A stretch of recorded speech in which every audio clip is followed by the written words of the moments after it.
గాజువాక నియోజకవర్గ పరిధి ఆగనంపూడి ప్రభుత్వ జూనియర్ కళాశాలలో డోకా సీతమ్మ మధ్యాహ్న భోజన పథకాన్ని రాష్ట్ర టీడీపీ అధ్యక్షుడు శాసనసభ్యుడు పల్లా శ్రీనివాసరావు ప్రారంభించారు. ఈ సందర్భంగా పల్లా మాట్లాడుతూ ఆంధ్రప్రదేశ్లో ప్రైవేటు కళాశాలకు ధీటుగా ప్రభుత్వ కళాశాలలు ఉండే విధంగా ఇంటర్మీడియట్ విద్యార్థులకు అన్ని రకాల సౌకర్యాలు కల్పించడానికి మంత్రి నారా లోకేష్ ముందడుగు వేశారని చెప్పారు. ఈ పథకం కింద రాష్ట్ర ప్రభుత్వం ఏడాదికి 17 కోట్ల రూపాయలు ఖర్చు చేస్తోందంటూ తెలిపారు. రాష్ట్ర వ్యాప్తంగా 270 ప్రభుత్వ కళాశాలలో మధ్యాహ్న భోజన పథకం ప్రారంభించారని చెప్పారు. వచ్చే విద్యా సంవత్సరంలో ఇంటర్ విద్యార్థులకు పాఠ్య పుస్తకాలు ఉచితంగా అందజేయడం జరుగుతుందని తెలిపారు. ఈ కార్యక్రమంలో కార్పొరేటర్లు రౌతు శ్రీనివాసరావు, ఇల్లపు వరలక్ష్మి, జనసేన పిఎస్సి సభ్యుడు కోన తాతారావు తదితరులు పాల్గొన్నారు. ఈ రాష్ట్రంలో ఎక్కువ మంది డ్రాప్అవుట్స్ అంటే ఇంటర్మీడియట్ ఎడ్యుకేషన్ కొంచెం దూరంగా ఇల్లు ఉన్న పరిస్థితుల్లో తెల్లవారే క్యారెట్ తెచ్చుకునేటువంటి పరిస్థితులు, కొంచెం బీదర్గంలో ఎక్కువ మంది ఉన్నటువంటి పరిస్థితుల్లో మరి మధ్యాహ్నం భోజన పథకం అందిస్తే ఎక్కువ మంది పిల్లలు డ్రాప్అవుట్ కాకుండా ఉంటారు అనే ఉద్దేశంతో ఈ ఆలోచనని యువ నాయకులు లోకేష్ బాబు గారు చేశారని చెప్పి సందర్భంగా తెలియజేస్తున్నారు.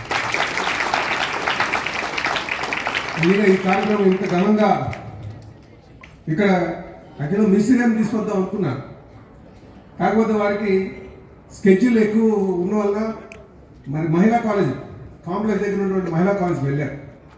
నెక్స్ట్ టైం ఇక్కడ ఉన్నటువంటి పిల్లలందరికీ కూడా నేను తెలియజేస్తాను, లోకేష్ బాబు గారిని కానీ మంత్రి గారిని కానీ ఖచ్చితంగా తీసుకొస్తారని చెప్పి తెలియజేస్తాను. ఎందుకంటే చక్కని కార్యక్రమం ఏర్పాటు చేసి దీనికి సభా అధ్యక్షుడు వహిస్తున్నటువంటి ప్రిన్సిపల్ గారికి, వేదిక మీద ఉన్నటువంటి ముఖ్య అతిథిగా విచ్చేసినటువంటి డిఈఓ గారికి, ఎంఈఓ గారికి, స్థానిక కార్పొరేట్ సోదరులు రౌత్ సీన్ గారికి, అలాగే వరలక్ష్మి గారికి, సీనియర్ జనసేన నాయకులు సోదరులు మా కోన తాతారావు గారికి, అలాగే విజయ్ గారికి, అలాగే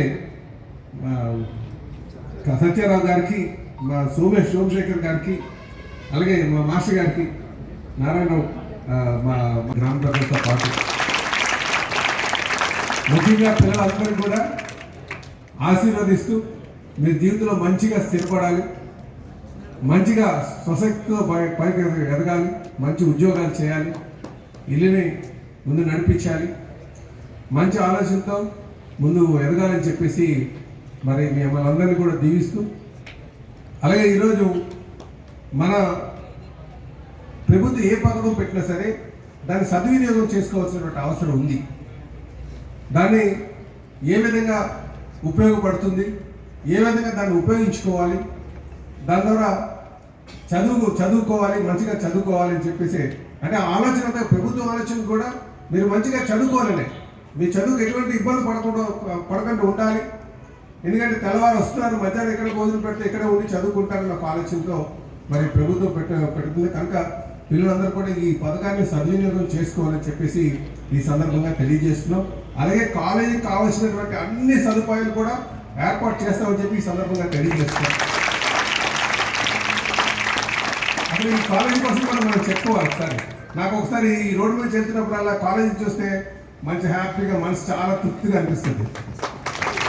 ఎందుకంటే నేను స్ట్రక్చర్ ఇంజనీరింగ్ చేశాను.